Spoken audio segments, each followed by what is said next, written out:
How does Catalyst prepare students for the science and society investigation?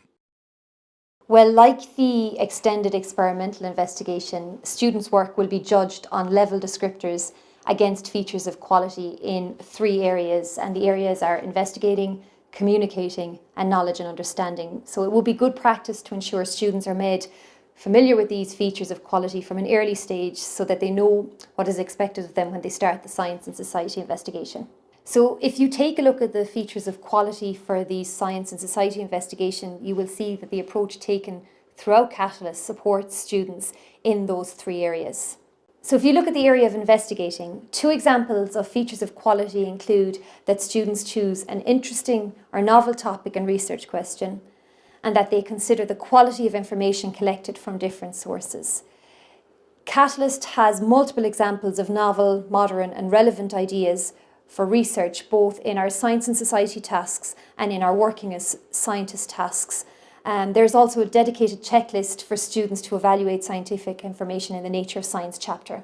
So the area of communicating, one feature of quality linked with that says that students will present the investigation in a very well structured way that is clear and easy to read, using relevant scientific terminology and informative representations.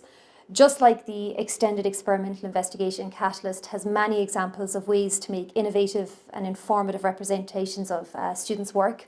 We are also dedicated to ensuring that students have a clear understanding of scientific terminology through our keywords booklet. So in the area of knowledge and understanding, one of the features of quality says that students will give a personal opinion which is justified by referring to the information evaluated. We see this as an integral part of carrying out the science and society task in Catalyst, and have scaffolded this as part of our portfolio. After carrying out every research task, students are invited to evaluate the data given and to consider if they need to take a position on the issue they've researched. They are also prompted to present evidence that supports their position.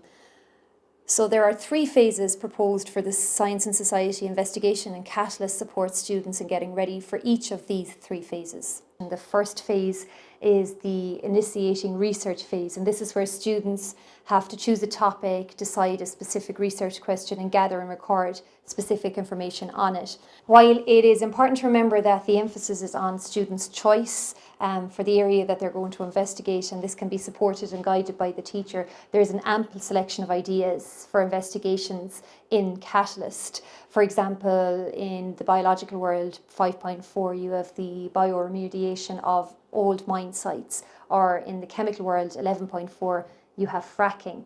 So students are introduced to the concept of bias as well in Catalyst. In the Nature of Science section, students are given a full explanation of what it means to be a responsible scientist, and they're provided with questions to prompt their thinking when they're evaluating an information source.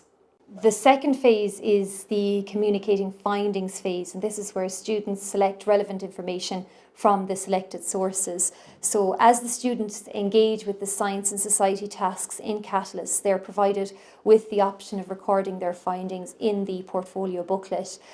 Through engaging with the portfolio template, students will consider the big ideas related to the issues that they're investigating, which could help inform them in developing a research question. They are also provided with space to document sources researched and to summarise the key points that they've found out. There's also a scribble box space to weigh up the pros and cons of the findings from these sources, thereby prompting students to consider different viewpoints.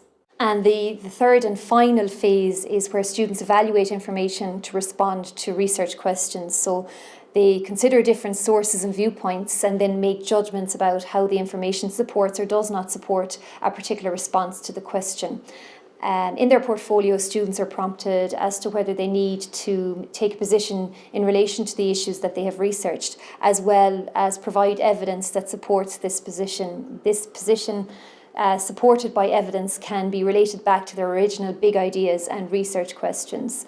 The portfolio also provides students with space to consider potential concerns, benefits and recommendations in relation to the issues that they have researched, and a final space then for documenting their references.